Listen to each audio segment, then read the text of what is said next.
नमस्कार दादा. नमस्कार. तुमचं नाव सांगा ना. माझं नाव विराज विकास गायकवाड ओवले. दादा, जे क्रिकेट मैदानामध्ये एक प्रेक्षण शर्यत झाली, हो. तिकडे होता कुठे सोने आणि पालेगावचा बादल, इकडे ओसरण्याचा रायबा आणि जादू पळाला. कशी काय शर्यत जमली तर सांगा ना. शर्यत आपण अड्ड्यात आलेलो, आपला बॅनर सुटलेला एक गोंड्यावर, हम्म. पण आपल्याला जोड झाले नाही म्हणून आपण अड्ड्यात आणलेला बैल दोन्ही. स्टेजजवळ होतो तिथे आपले बोलणं झाला सुनील शेट्टी, चारही बैल सांगून आपण शर्यत करावी. चारही बैल सांगून शर्यत झालेली. आपण बघतो एक अतिशय सुंदरशी गाडी पळाली. कसं काय रायबाचं आणि जादूचं नियोजन कसं राहतं? आपली मागच्या अड्ड्यात पण हीच गाडी पळालेली, आपली बॅनरवर शर्यत जमलेली चिंचपाटचे सर्जाशी, तेव्हा हीच गाडी पळालेली. खूप अंतरात गाडी झाली म्हणून आपण हीच गाडी या अड्ड्यात पळवली. आजचं कसं काय स्पीड वाटलं गाडीला? आज आता खाली मी होतो, खालून तर भुतारकी गाडी निघलेली. पुढं अंतर किती झालं ते आता माहीत नाही, पण सुट्टा निकाल झाला. आपण बघतो समोर पाल्याचा बादल आणि सोने, ही एक गाडी चांगली पळते, त्या गाडीविषयी काय बोला? हो, आता मी त्यांना दोन्ही बैलांना मी पायऱ्यासाठी फोन पण केलेले.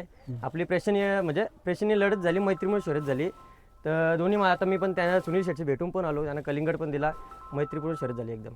आपण बघतो ना, मुंबई बिंजोडला एक प्रेमाची शर्यत आणि मैत्री गाडी शर्यत. हो. आज पायऱ्यामध्ये पळतो, उद्या विरुद्धमध्ये पळतो, काय सांगाल त्याबद्दल?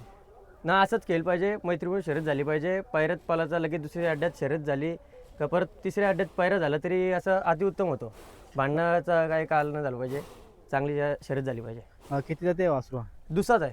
हा का? आज खूप चांगला पळाला. हो. काय वाटतं याच्या पल्लाकडे बघून कसं काय वाटतं? पल्लाकडे बघून अजूनपर्यंत आम्ही त्याचा अंदाज काय घेतला नाही. तो ज्या बैलाला टाकू त्या बैलाला म्हणजे सरसच पळतो, मग त्याला काय मान खाली करत नाही. आमची मान खाली करत नाही आणि तो पण मान खाली करत नाही. आपण बघतो की दुसऱ्या वयामध्ये भरपूर चांगला स्पीड लावतो, अजून भरपूर काल गाजवायचा बाकी याचा. हो, आता सीझन तर चालूच आहे, अजून खूप दिवस बाकी आहेत.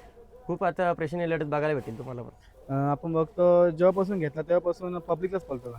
हो, दोन्ही गांधी पब्लिकचा बैल आहे. आतून कधी त्याला हाकललं नाही. गटाला एकदा हाकवलेला, गटपात झाली. सेमीला पब्लिक जरा कमी होती म्हणून थोडा कमी पळाला बैल. म्हणजे जेवढी पब्लिक असेल तेवढा? हो, जेवढी पब्लिक असेल तेवढा हुस करतो बैल. याचं नाव असं काय जादू? त्याचा पहिले मालक ठेवलेला आहे, पहिलेपासून तो जादूच नाव आहे त्याचा. कुठून खरेदी केला होता? संभाजीनगर.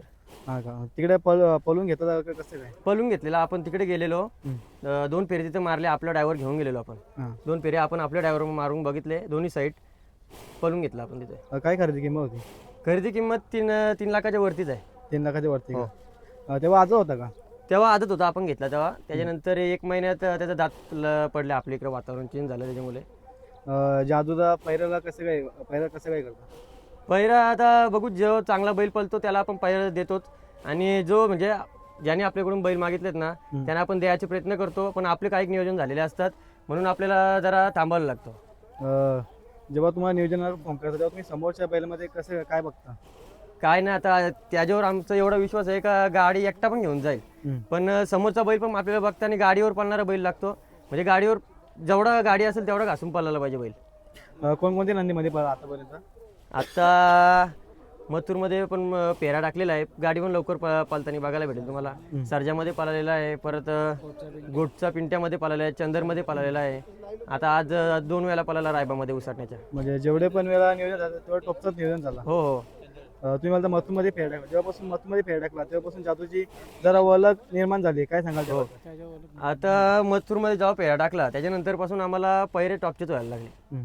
त्याचं म्हणजे जे स्पीड लावली त्यांनी पेऱ्याला त्याच्यापेक्षा डबल स्पीड लावतो आता शर्तीला.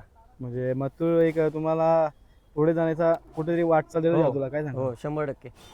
आपण बोलतो, तुम्ही आता मगाशी बोलले की येणार थोड्या मध्ये मथुर सोबत नियोजन पण होणार आहे, काय वाटतं? कारण की एवढा महाराष्ट्र लाडका मथुर, त्यासोबत नियोजन शर्तीचं होणार हे लवकर कोणासोबत होत नाही, पण तुम्हाला लवकर बघायला भेटतो. आता शिवम दादाशी माझा कॉन्टॅक्ट चालूच असतात.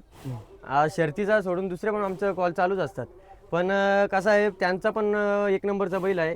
आपला तर त्याच्या मनात आज जसा असेल, जर बैल पळत असेल तर बैल देणार तो 100%. आता आपण बोलून फायदा नाही का आमचा बैल एवढा पळतो ना तेवढा पळतो. त्याच्या मनात म्हणजे जो पैरेकरी असतो त्याच्या मनात असेल जादू पळतो, आपल्याला पैरा 100% भेटणार. म्हणजे तुम्हाला शुभमचा शर्ती व्यतिरिक्त पण तुम्हाला सपोर्ट करत असतो? हो, आता आज पण खाली सुट्टीवर होता, तर आपल्याला शर्यत जमवताना पण मदत करतो, आणि सुट्टीवर आपले कुठे म्हणजे काय अडचण असला का लगेच तो आपल्यासाठी एक फोनवर असतो. सर्जेमध्ये देखील पळाला होता, ती गाडी कशी काय पळाली होती सांगा ना? ती गाडी पण या गाडीच्या सारखीच पळालेली. ती गाडी उंबारवड्याला पळालेली, तेव्हा तर जास्त म्हणजे खूपच पळालेला. मग येणाऱ्या पुढच्या काळामध्ये सरचे किंवा मथुरमध्ये बघायला भेटेल का आपल्याला? हो 100% बघायला भेटेल. त्यांनी फोन केलं आपण देणार त्याला. आपली गाडी कोणाच्या नावाने बोलते? श्री स्वामी समर्थ कुमार विराज विकास शेठ गायकवाड ओवले पनवेल आणि गुरुग्रुप म्हणजे हिंद केसरी फौजी ग्रुप ओवले पनवेल. आपल्या सोबत नेहमी मित्रपरिवार असतो त्यांच्याबद्दल 2 शब्द सांगा ना. तर मित्रपरिवार नियोजन करीत करंदाज आहे. मी आपले वावंजाचे मुलं असतात, ओवल्याची मुलं असतात, हां. आपली सगळे ग्रुपची मुलं मिळून आपण नियोजन करतो. आपल्या गाडी ड्रायव्हर कोण आज?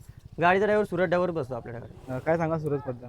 सूरज आता त्याच्या पायावर लागले तरी तो गाडी एकदम कसून हाकलतो. त्याला फक्त आपण सांगायचं का अशी अशी गाडी जमले, मग तो त्याचं काम तो बरोबर करतो. खिडकाली मैदानाविषयी काय सांगा आज?